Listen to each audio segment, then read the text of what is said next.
चलो चलते हैं, आज आप लोगों को मिला के लाते हैं और वहाँ का क्या महत्व है, क्या इतिहास है वो बताते हैं आपको। तो चलते हैं और सीधा मिलते हैं गगोल तीर्थ।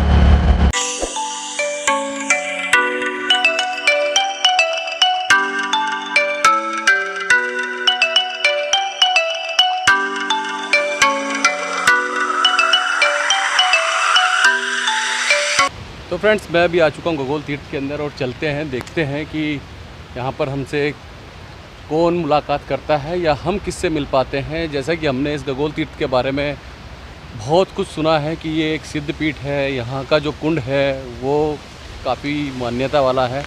तो देखते हैं और मुलाकात करते हैं यहाँ पर।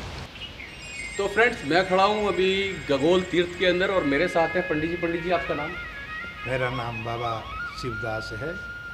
तो मेरे साथ अभी बाबा शिवदास जी हैं और मैं बाबा शिवदास जी का अपने YouTube channel JB blogs on the way में स्वागत करता हूं। और आज हम जानेंगे गगोल तीर्थ के बारे में, इस सिद्ध पीठ की जो विशेषताएं हैं, यहाँ का इतिहास है, उसके बारे में जानेंगे बाबा शिवदास जी से। तो चलते हैं और आपको यहाँ का इतिहास बताते हैं। ये जो है हमारे कौन से देवता हैं? विश्वामित्र महाराज जी है जी। इनका स्थापना कब हुआ है इसका कोई ये नहीं है, लेकिन महाराज जी जब 2010 संबंध में इनका आकृति कुछ बड़ा आकार धारण करवा दिए हैं। जी जी। तो इनके ठीक दाएं तरफ भगवान राम का जैसे बाल अवस्था में आए थे, उसी प्रकार बाल अवस्था में ही बाबा खिचड़ी वालों ने इनको बनाए हैं। तो ये भगवान राम बाल अवस्था में यहाँ मौजूद है। और दाएं तरफ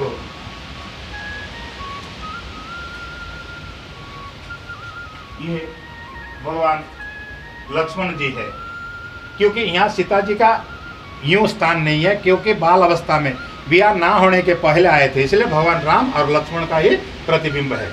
अच्छा, मतलब भगवान राम और लक्ष्मण यहाँ बाल अवस्था में थे, इसलिए उन दोनों का प्रतिबिंब यहाँ पर मौजूद है। हाँ, सीता और सीता मैया का यहाँ पर नहीं है। नहीं है।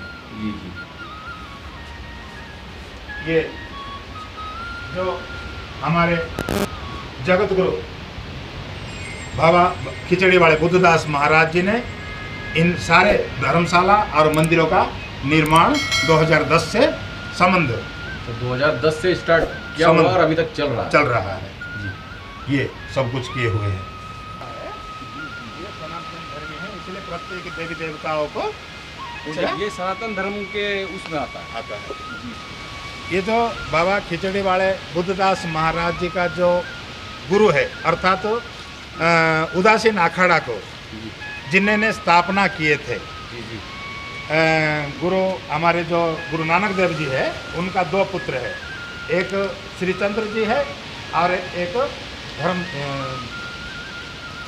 गृहस्थाश्रम में थे, ठीक है ना जी। धर्मचंद्र के पिता है।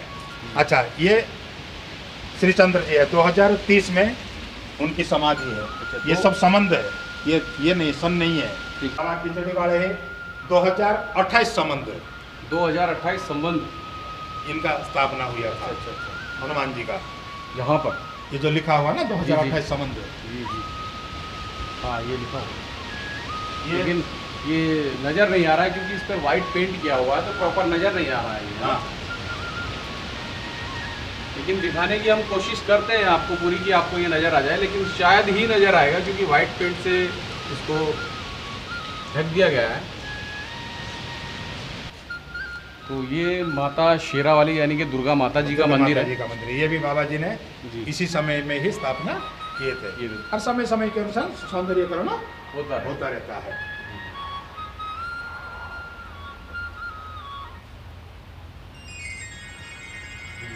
पहले जल की कोई व्यवस्था नहीं था, तो इसी कुएं का ही जल को पीते थे। इसमें जैसे जल के साथ भभूतियाँ उत्पत्ति होता था, पानी पूरा सफ़ेद भभूति ही आता था, लेकिन उसको आज हम जीवित करके रख रखे हैं। तो पंडित जी, जैसे कि ये हमारे पीछे सरोवर है, तो इसका हमारे जीवन में क्या महत्व है? गगोल तीर्थ में क्या महत्व है? ये महत्व ये है कि विश्वामित्र के द्वारा यज्ञों को पूर्ण होने के वास्ते जी भगवान राम ने तीर के द्वारा जो जल की उत्पत्ति किए हैं, इसका स्नान दान पिंडदान तर्पण करने से अपना पितृपुरुष मोक्ष को प्राप्ति होते हैं। ये मान्यता जैसे गया में किया जाता है, जैसे कि बद्रीनाथ ब्रह्म कपाली में किया जाता है, ठीक उसी प्रकार ये 68 धामों में से एक धाम होने के वास्ते इसमें भी अनेक प्रकार के स्नान दान तर्पण पिंडदान इत्यादि होते रहते हैं। जब इसको बाबा खिचड़ी वाले बुद्धदास महाराज जी 2010 संबंध में यहाँ आए तो इसको कुछ बड़ा आकार धारण करवाए, क्योंकि लाखों की संख्या में यहाँ श्रद्धालु भीड़ होते थे और ये मंदिर वगैरह सब कुछ उन्हीं के द्वारा बनवाया गया है। तो पंडित जी, जैसा कि मैंने यहाँ इस सरोवर के बारे में सुना है कि यहाँ चर्म रोग जो भी होते हैं वो इसमें स्नान करने से दूर हो जाता है। जरूर, तो ये अवश्य सत्य है? ये बिल्कुल 100% सत्य है, क्योंकि भाव ही भगवान है। जी। जिसके साथ आस्था भाव प्रेम होते हैं वही इसमें स्नान दान आस्था के साथ सोमती अमावस्या, ज्येष्ठ दशहरा, कार्तिक पूर्णिमासी और पूर्वांचल छठ अनेक मेलाएं समय समय के अनुसार होते रहते हैं। सिद्धपीठ के रूप में गगोल तीर्थ को जाना जाता है, तो इसका इतिहास क्या रहा है? इसका इतिहास ये है, जैसे हमारे सत्ययुग प्रारंभ हुआ, 4 युग का वर्णन किया गया हुआ है शास्त्रों में भी और वेदों में भी। तो सत्ययुग में हमारे प्रथम सप्तऋषियों की उत्पत्ति हुआ। सप्तऋषियों में से श्रेष्ठ महर्षि श्री विश्वामित्र जी हुए, जो स्वदेह स्वर्ग में जाके इंद्र के सभा में विराजमान करते थे। इसी प्रकार विश्वामित्र महाराज जी अनेक समय तक यज्ञ करते रहे। आप जो ये सरोवर देख रहे हैं ये विश्वामित्र महाराज जी का यज्ञ कुंड है। यहाँ पे जब यज्ञ प्रारंभ किए थे तो यहाँ पे मेदंत दाना अर्थात मंदोदरी का पिता रावण का ससुर रहते थे मेरठ में। और समय समय के अनुसार विश्वामित्र महाराज जी को नाना प्रकार के विघ्न बाधा अर्थात हवन यज्ञ कुंड में हड्डी खून इत्यादि माया के द्वारा छल बल के साथ वहाँ पे खंडित कर देते थे। विश्वामित्र महाराज जी उनको श्राप देना और अस्त्र उठाना यूँ छोड़ दिए थे। जब वो संत बने तो विश्वामित्र महाराज जी अस्त्रों का त्याग कर दिए थे। तो फिर उन्होंने विश्वामित्र महाराज जी ने बड़े चिंतित होते थे। एक बार उनको आकाशवाणी हुआ जे आप गायत्री की उत्पत्ति करें। श्रीमद् भगवत गीता में भगवान श्री कृष्ण 10वां अध्याय में भी कहते हैं कि गायत्री मंत्र ही मुख्य मंत्र है। गायत्री मंत्र को भगवान अर्थात महर्षि विश्वामित्र महाराज जी उत्पन्न किए। उनके द्वारा यज्ञ प्रारंभ हुआ। बीच बीच में फिर विघ्न आता था। तो अयोध्या से त्रेतया युग प्रारंभ हुआ। अयोध्या से भगवान राम और लक्ष्मण को विश्वामित्र महाराज जी यहाँ पे राजा दशरथ से मांग कर लेके आए थे, जिनके द्वारा राक्षसों का वध हुआ। विश्वामित्र महाराज जी का यज्ञ पूर्ण हुआ और फिर यहाँ से मिथिला सीता स्वयंवर के लिए विश्वामित्र महाराज जी राम और लक्ष्मण को लेके यहाँ से प्रस्थान किए थे।